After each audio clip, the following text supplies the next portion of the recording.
देखिए, आज अंतिम है और निर्णायक भी है।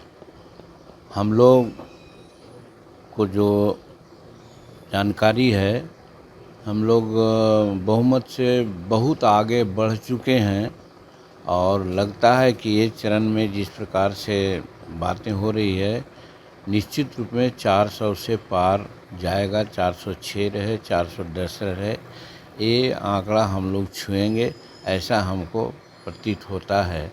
और बिहार का भी जहाँ तक सवाल है, उस बार 39 सीटें आई थी। इस बार जो परिस्थिति बन रही है, हम लोग देख रहे हैं कि 400 का 400 सीट आने की परिस्थिति है, ऐसा हमको विश्वास है। आप जोड़िए न कि जहानाबाद के बारे में बहुत पहले कहा जा रहा था कि ये कैंडिडेट के चलते यहाँ दिक्कत है।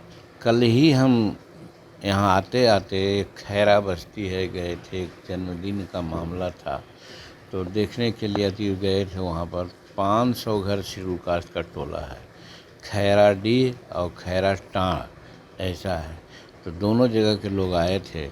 हम कुछ नहीं उन लोगों से कहा कि क्या करना है। हम चलते वक्त सिर्फ यही कहा कि कल मतदान है न जी। तो हाँ, मतदान है से हमारी उनकी याद है कड़ाही वो लोग कहा। हम कहा कि ये गलत है, देखो गया में कड़ाही थी, ये जहानाबाद है, यहाँ सब हम लोगों का तीर है।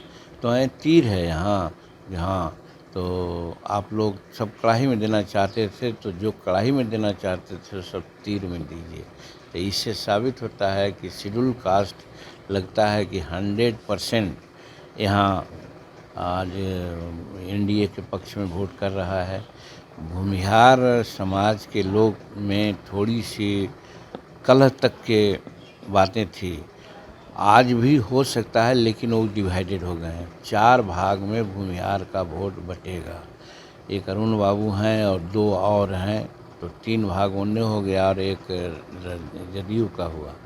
लेकिन सबसे प्लस पॉइंट यहाँ ये है कि हमारे जो सुरेंद्र यादव जी हैं, वो लोग जो एनडीए के लोग हैं नहीं चाहते हैं, जाति विशेष के लोग समीकरण के आधार पर भले लोग चाहें कि हाँ उनकी जीत हो, लेकिन अन्य लोग नहीं चाहते हैं। और हम जो मान रहे हैं कि उस बार यानी कि 19 में 1700 वोट से मात्र जीते थे सुरेंद्र यादव जी। कब कि जब रविदास का वोट पूरा उनको मिल चुका था। और इस बार भारतीय बसपा का कैंडिडेट अरुण बाबू हैं, तो जो भी 10,000 वोट 11,000 वोट रविदास का है वो अरुण बाबू में जा रहा है। तो ये 10,000 वोट का तो उनको सीधे डैमेज पड़ रहा है। और जहाँ तक भूमिहार वोट है, तो उस बार भी बटा था, इस बार भी बटा है। इसलिए हम लोग कल शाम तक ये नतीजा निकाल लिया है कि यहाँ हमारा जो कैंडिडेट हैं चंद्रवंशी जी, वो लगभग 30-35 हज़ार वोट से जीतेंगे। राहुल गांधी एक वीडियो जारी किए हैं कि स्ट्रॉन्ग रूम पर नज़र रखिए, कहीं एनडीए के लोग गड़बड़ी ना करें। देखिए, ये चीज़ हम लोग पहले से कह रहे थे। वो लोग कर्नाटक में जीत गए तो सब कुछ था, ईवीएम ठीक था, स्ट्रॉन्ग रूम ठीक था। अब पहले ही हार वो लोग मान लिया, तो अब देखिए कि 1 तारीख को बैठक है उनकी। अब देखिएगा कि अंत में ही होगा कि ईवीएम यहाँ गड़बड़ है, इसके चलते दिक्कत हुई, तो उसी स्ट्रॉन्ग रूम की बात कर रहे हैं। इसका मतलब है कि उन लोग मान लिया कि हम हार गए, तो हार का ठिकरा कैसे हम फोड़ें, इस चर्चा के लिए आज वो लोग बैठे हैं और ये बोल रहे हैं। चलिए बैठा बढ़िया। सर, अंतिम चरण का आज अंतिम पर हार कैसे होगा, कैसे मैंने कि जो 400 है वो पार कर पाएंगे भाजपा? देखिए, राष्ट्रीय मुद्दा ये है, लोकसभा का चुनाव है, लोकल चुनाव नहीं है। और लोग राष्ट्रीय मुद्दा में विपक्षी के पास कोई मुद्दा नहीं है, कोई मुद्दा वो लोग नहीं बतलाते हैं। एक मुद्दा बेरोजगारी की बात बोलते हैं वो, तो बेरोजगारी का मुद्दा तो एकदम स्पष्ट है, कोई भी ले आदमी कर सकता है। कि जब हिंदुस्तान की आर्थिक व्यवस्था 5वां व्यवस्था में आ गई है और 2024 से 27 के बीच में वर्ल्ड बैंक के लोग बोलते हैं, IMF लोग बोलते हैं, इंटरनेशनल मॉनेटरी फंड के लोग बोलते हैं कि भारत की स्थिति 27 तक जाते जाते थर्ड अर्थव्यवस्था के रूप में हो जाएगी।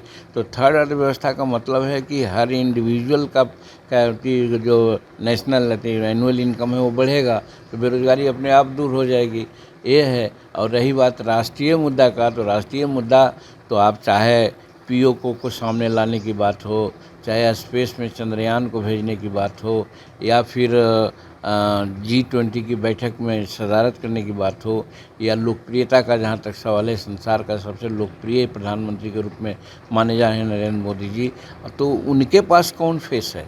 हमारे पास तो इतनी राष्ट्रीय स्तर की बातें हैं, अंतर्राष्ट्रीय स्तर की बातें हैं, जिसके चलते हम लोग कहते हैं कि हम लोग यहाँ फिक्स हैं कि नरेंद्र मोदी जी तीसरी बार भारत के प्रधानमंत्री बहुत शान के साथ बनेंगे।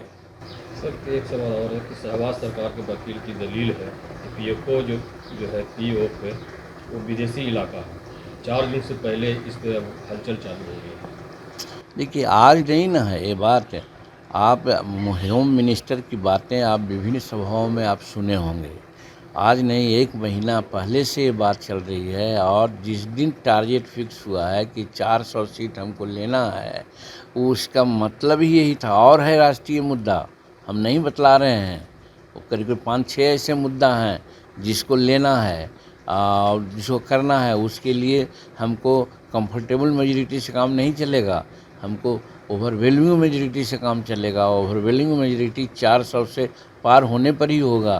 तो इसलिए नरेंद्र मोदी जी और NDA के लोग चाह रहे हैं कि हमको वो मिले।